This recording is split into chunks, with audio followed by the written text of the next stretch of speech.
On June 5, 1989, a single, unarmored figure stepped into the path of advancing military vehicles. That silhouette became a universally recognized symbol of defiance. But inside China, that image is a blank space, a complete informational vacuum. To understand why, we have to look at the existential threat the state faced.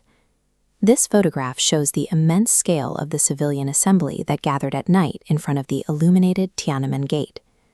Following the crackdown, the government executed a massive political gamble.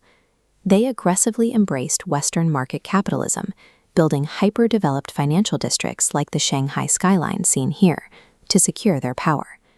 They decided to plug the nation into the high-tech global economy, while simultaneously clamping down on civil liberties and media freedom. The first mechanism to maintain this balance is a massive state-level technological infrastructure, the Great Firewall. If you log on to an open web network and search for the events of 1989, the top results immediately return documented casualty counts and primary source photos.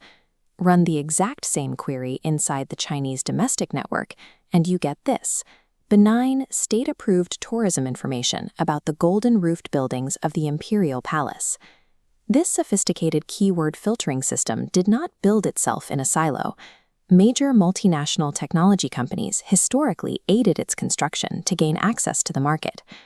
The surveillance scales all the way down to physical spaces, like this crowded internet cafe where citizens' daily digital habits are closely monitored and regulated.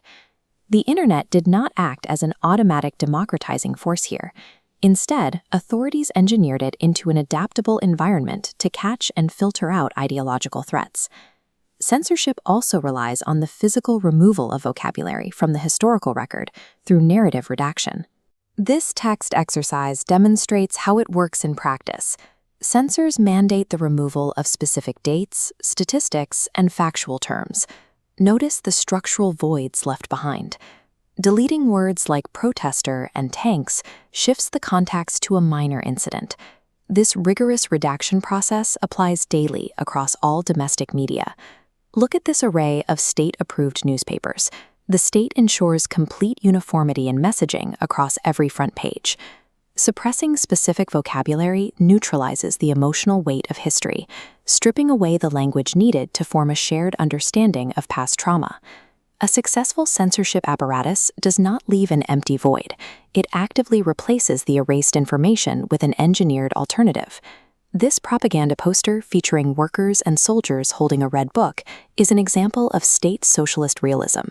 It mandates a visual aesthetic of ordered lines, heroic figures, and radiant lighting. This state-approved imagery is designed to crowd out any avant-garde, post-1989 art that might reflect alienation or silent protest. Visual culture constantly reinforces state unity. It relies on omnipresent historical icons, like this pristine portrait of Mao Zedong, to project absolute authority. By engineering a continuous stream of manufactured harmony, the state prevents the public from searching for the history they have lost. 3 decades later, the result of that post-1989 gamble is visible right here: a man hauling coal on a bicycle past a glossy Western fashion advertisement. It is the collision of domestic labor and global market capitalism, operating under total informational control. What happens to a nation's collective memory when an entire generation grows up reading only redacted text and filtered data? Expanding internet technology ultimately made censorship easier, granting centralized authorities immense power over the reality their citizens experience. The writer Milan Kundera noted that the struggle of man against power is the struggle of memory against forgetting. The Great Firewall is the physical manifestation of that struggle, a technological barrier built to force a population to forget.